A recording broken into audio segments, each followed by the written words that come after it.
Today's episode of the Goldcast is sponsored by all of those ridiculous overreactions to the first game of week one. Now, first of all, I told you, Goldcast Nation, we were going to lose this game. So everyone needs to calm down.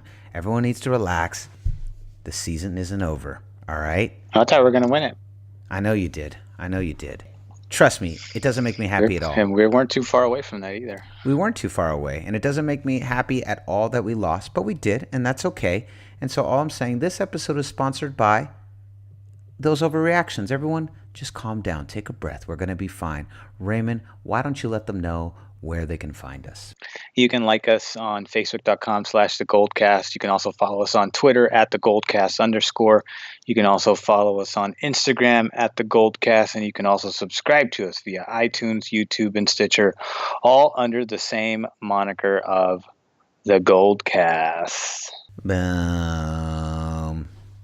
All right, so we're going to get into it. We are going to talk about week one, the overreactions, the jump to conclusions.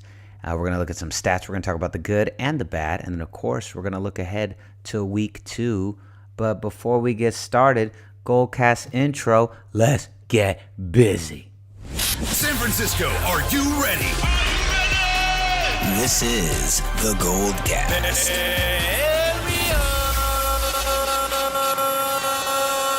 Boom! Welcome to another edition of the Goldcast. We are the voice of the faithful. I'm your host, Rudy Solis III, and with me is my brother, my co-host, Raymond Solis the first, baby. Boom! Let's go. Oh my gosh. First, let's just wipe our hands clean of week one. It's over. Tough matchup against a team that was one win away from the Super Bowl last year. Here we are. Raymond, I want you to focus on the good, and then we'll talk about the negative, because we've heard the negative all week. Let's focus on the good. What were the good things that you saw from Sunday, week one? I think I speak for most fans when I talk about the defense. This is a team that, if you negate some of the offensive turnovers that led to points, this team essentially yielded 17 points, 1 point more than we did. And a lot of that was due to the fact that the Vikings rushing game was never really established. I mean, combined, it took 3 backs for them to accumulate 100 yards, but Latavius Murray only had 42 yards on the ground off of 11 attempts. Cook only had 40 yards off 16 attempts. Kirk Cousins rushed 4 different times. In fact, Kirk Cousins was their most effective rusher all game. He was the one. In fact, he had the second longest run of the game. I think Cook had one that was 15 yards, and Murray had one that was about 9 yards. That's about as he got. But the running game was not super effective. But I know that Minnesota likes to run by committee, similar to the way we do, and they like to pass as well as run their running backs. But that led to more passing situations, less play action. And I think, our running game struggled too, by the way. We didn't have an easy showing on them, but I thought pass rush and running defense was really good. I thought the passing defense was shaky, and that's where I think we're going to have most of our woes pretty much all year long, because I think that our secondary suspect. But Fred Warner came out and played like a Reuben Foster. He led the team in tackles with 11, also had a forced fumble and a tackle for a loss. So great ball instincts, great ability to read the lanes, read the running lane, and shoot. DeForest Buckner starting to look like the DeForest Buckner we were hoping for. He pretty much had 3 sacks, although statistically he shared the last sack with Ronald Blair, who I'm glad to see in the lineup, because I think he's a good pass rushing threat to have in there. Still need Solomon Thomas to really kind of step into that role and, kind of become the player that we hope him to be. I still think there's a lot of promise for him. I just think that he's still kind of, I mean, it's week 1 too, so there's no need to overreact, but I think there's still room for him to grow and really kind of get into the groove that's really going to kind of allow him to shine in the same fashion that DeForest Buckner has shined in this week. And that's kind of what I saw. I saw Fred. I mean, thinking of Fred Warner kind of gets me the most excited because when Reuben Foster comes back, that has the same instinctual ball instincts.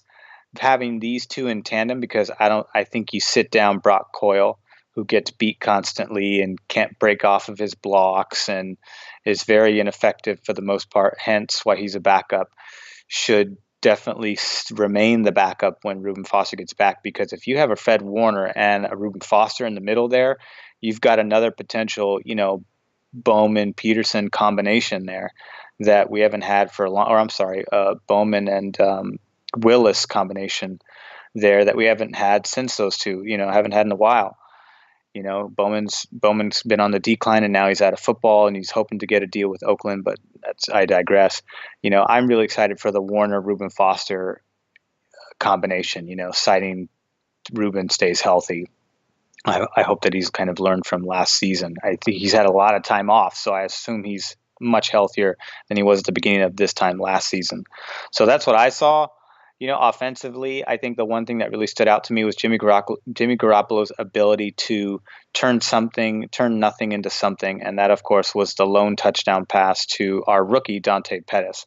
The play broke down. It was actually a mirror image of the Steve Young play from 1987 against, coincidentally, the Minnesota Vikings, where the pocket broke down really early.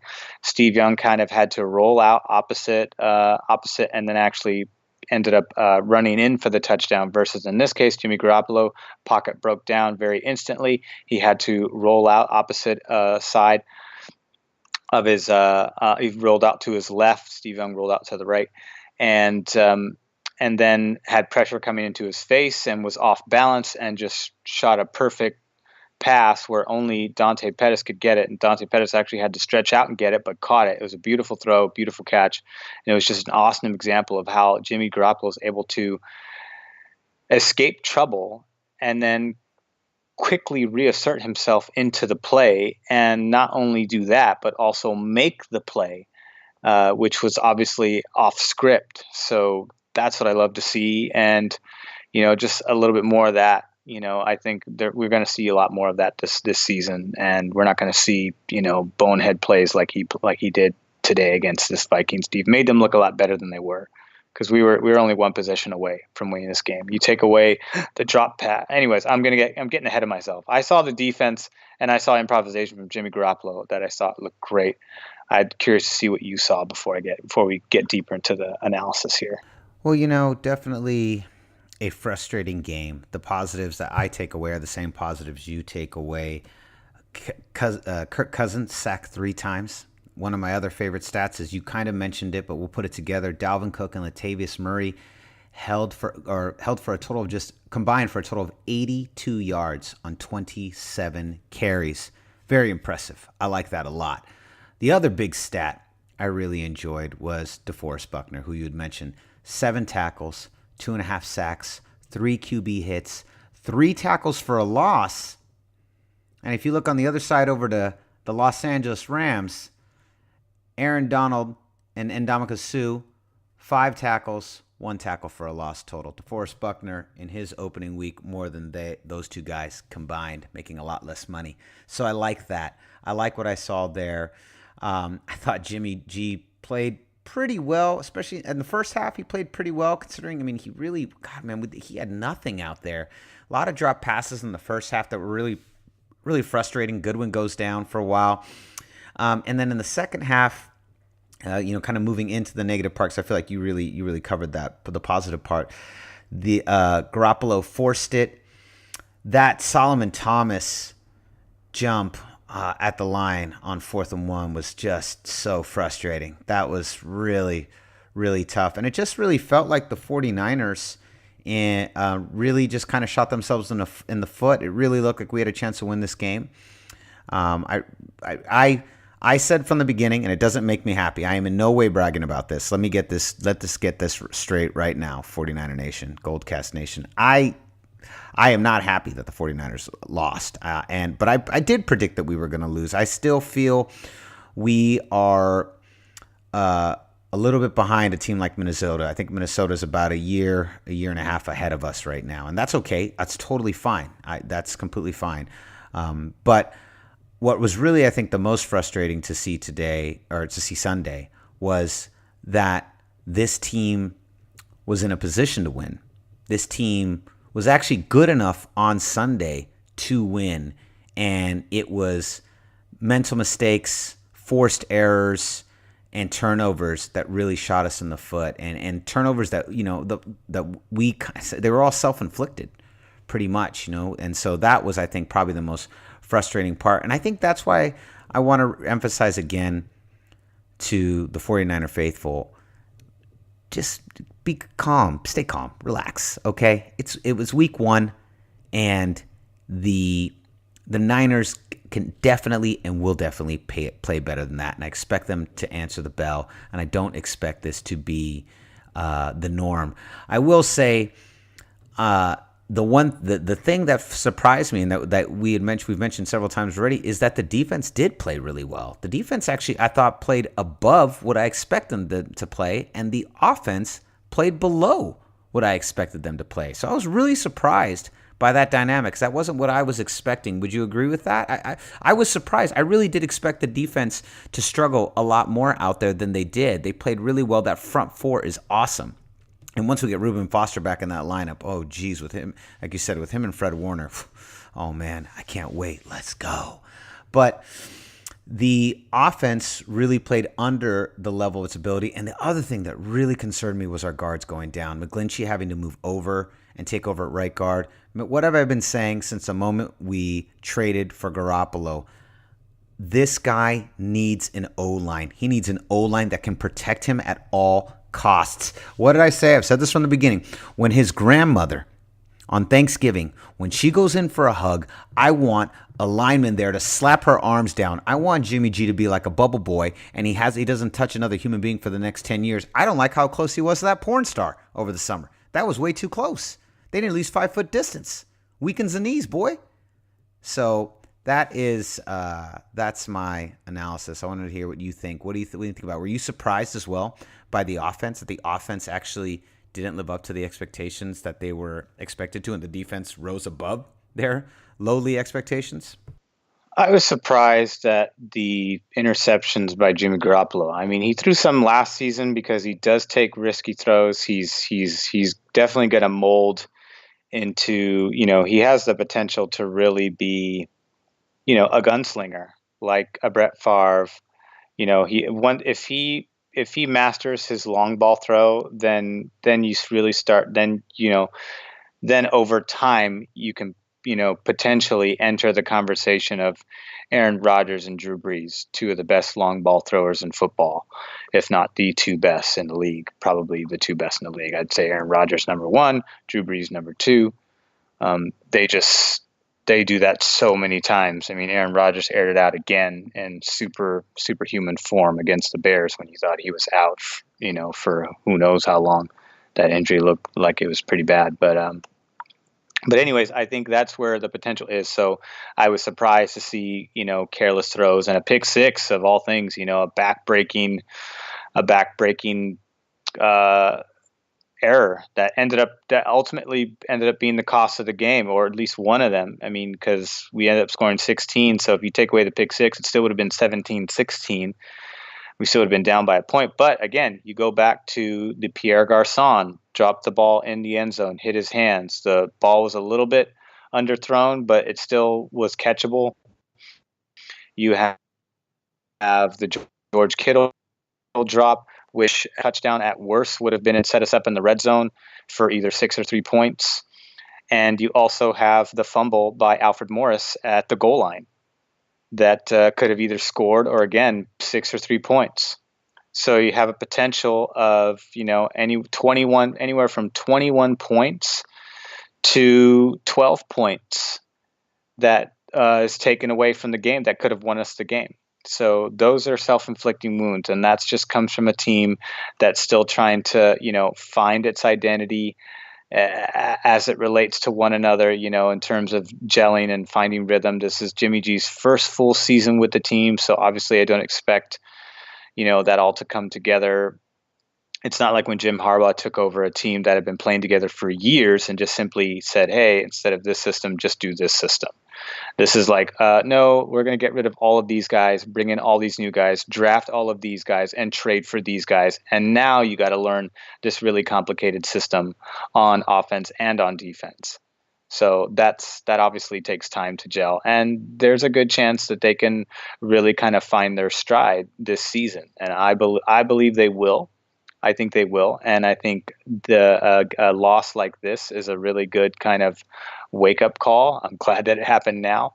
I think we'll get into next week projections, but I think just to foreshadow a little bit, but I think next week they're going to have a really good opportunity to kind of showcase what could have been the result of this week's sort of painful loss to watch, especially considering that it was self-inflicted more than Minnesota just kind of dominating the game. I mean, they did control aspects of the game, but it wasn't a dominant effort. It was a lot of stepping on your own toes kind of thing, and that's always really frustrating. Yeah, definitely Minnesota took advantage of our mistakes. I would say that's probably the one thing they did. But if I was a Vikings fan, I wouldn't necessarily have walked out of this game going, oh man, yeah, we're ready to hang with Philadelphia and the LA Rams. I'd still would be a little trepidatious because I think the 49ers showed that it was really, like you said, self-inflicting wounds. Frustrating. All right, let's move across, Ray, across the bay. I want to know what you thought about LA Rams at Oakland Raiders. I want to hear what you thought about it. I don't think about either team. But in all seriousness, I thought that the Raiders, were kind of hanging in there with them, and then two really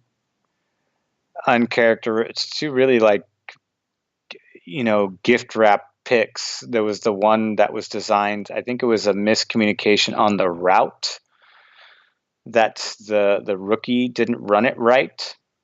And that was kind of the impression I got from the body language, although I wasn't quite sure how it was truly supposed to work out. But from the impression I got, it really seemed like it was the wrong route was ran. And then when David Carr was just simply going through the motions, like, all right, I need to fake right, then I'm just going to turn to my left and dunk this off. The receiver wasn't where he's supposed to be, and it was just an easy pick. And then the other one was just, again, I guess when I'm listening to analysis post game, it was a bad route run again, and the receiver wasn't where he's supposed to be. Although to me, it just kind of looked like he was kind of leading his receiver a little too much for a guy like Marcus Peters, who's just going to read that all day, every day, and get you a pick, if not a pick six, which is what he got. But for the most part, it's week one, so I'm not going to sit here and say, oh, the Rams aren't as good as this is week one. Rams didn't look great. The Raiders helped them look better than they actually looked. But again, I don't want to overreact and say that this team's going to be, they're going to underachieve. I don't know if they're going to overachieve. They could gel later on and really kind of live up to this gamble that they're going for, all or nothing kind of move here. I still think it's risky, and I still think it's not going to work out, partially because I'm biased, but also partially from just, I just don't see it. I don't see it for a variety of reasons, just because I think they're taking some risks with the character people. But overall, I didn't pay attention I didn't watch the game, really. I watched the last quarter, and I watched Derek Carr kind of melt down and really kind of throw the game away. Again, just miscommunications, self-inflicted wounds, more than just like the corner just was really tight coverage. The ball was where it should have been, but the corner just made an athletic move at the last second and took it away. It wasn't that type of scenario. It was, they were gift wraps. It was like, here, dude. It's like David Carr was playing for the other team. That's how bad they looked. So Other than that, I mean, I'll be more excited when the Rams play the Niners, in the weeks coming ahead. So that's what I'm looking forward to, because I think that's when both teams will kind of be on their A games, because division games are always like that. October 21st is when it happens and when it gets busy. The Rams in the first half, you spent a lot of time focused on the Raiders. I was really surprised. I was expecting you to focus more on the Rams. The Rams in the first half, you could see the rust. You could definitely see. I think the important thing in terms of not overreacting on the Rams is the same way. This is a team that didn't take a single snap together. The first team did not take a single snap together in preseason, and now here they are trying to gel for the first time. You could definitely see the rust in the first half. I wasn't the biggest fan of them doing that. They seemed to come together a bit better in the second half. The Raiders defense did hold the offense to only 10 points in the second half, so the offense still definitely has some gelling to do, but nevertheless did manage to rout the Raiders despite being pretty rusty and despite being, not quite where they needed to be. But they looked good. Only NFC West team to win, and it was still undetermined. I mean, the last half of the fourth quarter that really ended up, swinging the tide there from some stupid shit from the Raiders. Not that I care whether they screw up or not, but just explaining that it wasn't the Rams, collective prowess that made the game. It was just stupid shit from the other team. Just like we uncharacteristically gave the game to the Minnesota, Oakland gave up their chance of tying or winning in the end as well. Yeah, the thing about the Raiders, I don't even hate them. I'm literally just indifferent. It's like you just don't really enter my radar. You only entered my radar because the Rams were there. I don't really care about the Raiders at all. Just not a thing I care about, which is probably worse than hatred. It's worse than hatred. I'm just indifferent. I'm like, I don't even have the energy to hate you. You're just not a thing. Gosh, if Old Man Davis was here, boy, would he be so mad. He would, but he's not. It would be Therefore, good. The show goes on. So too bad. Yeah, boy. All right, Raymond. So let's look ahead.